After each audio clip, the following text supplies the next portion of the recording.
Okay, very good. Today's story is number 60, The Gates of Paradise.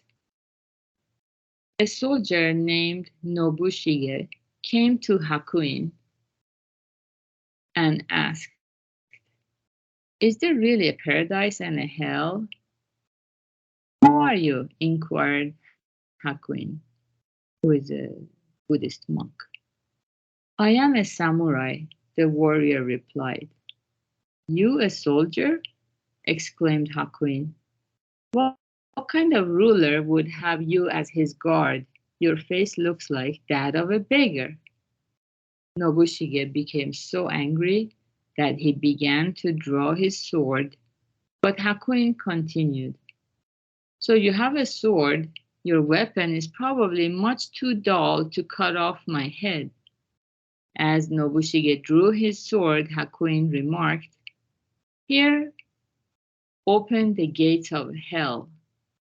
At these words, the samurai, perceiving the master's discipline, sheathed his sword and bowed.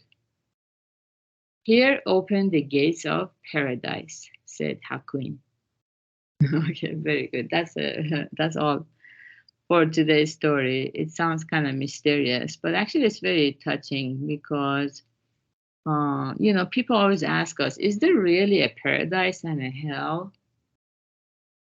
Yeah, people are very skeptical, but we don't need to go so far to think about that.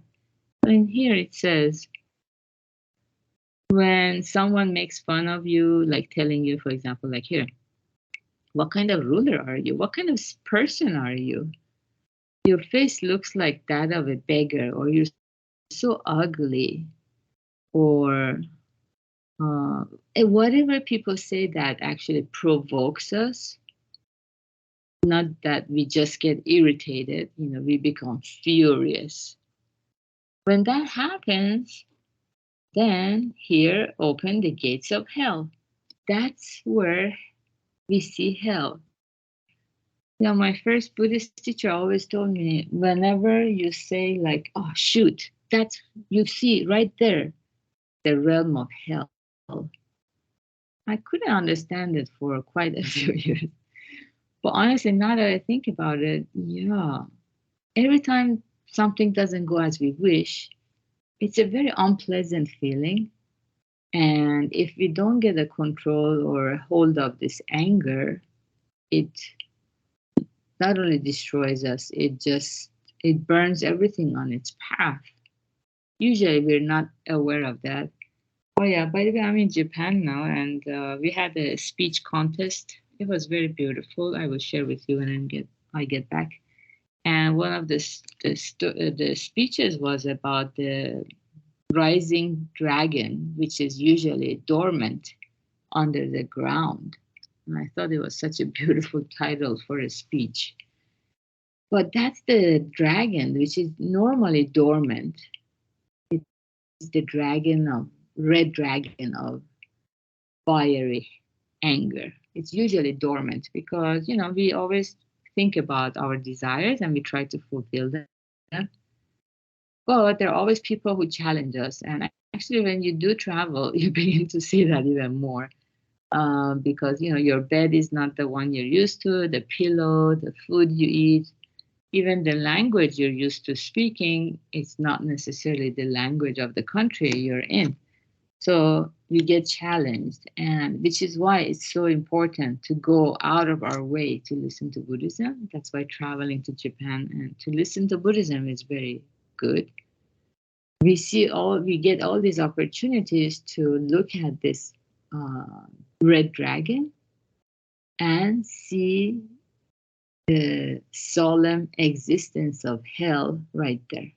So hell is not a place where people fall into and say, "Hey, you're here too. Oh, hello. Nice to see you in hell." It's not like such a fun place, like a party or something. Hell is a creation of the mind. Yeah. Our mind creates it. And that means by the same token, paradise is also the creation of the mind. So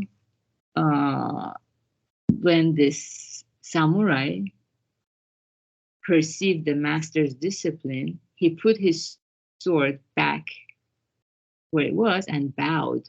He calmed his mind down and he bowed. That's the gates of paradise. When we are able to get a hold of these dragons that are dormant. That's how little by little this hellish existence transforms into a world of peace and joy. And that's what the lecture was all about, the world of absolute peace and absolute fulfillment of the heart or joyfulness, which is Shingyo in our chanting, recitation, meditation booklet. So good job everyone for being here. Today, we still don't have our programs because I'm in Japan. So have a wonderful rest of your day. Bye. Okay, thank you. You're welcome, Gary. Bye, Hannah. Bye, Rocio.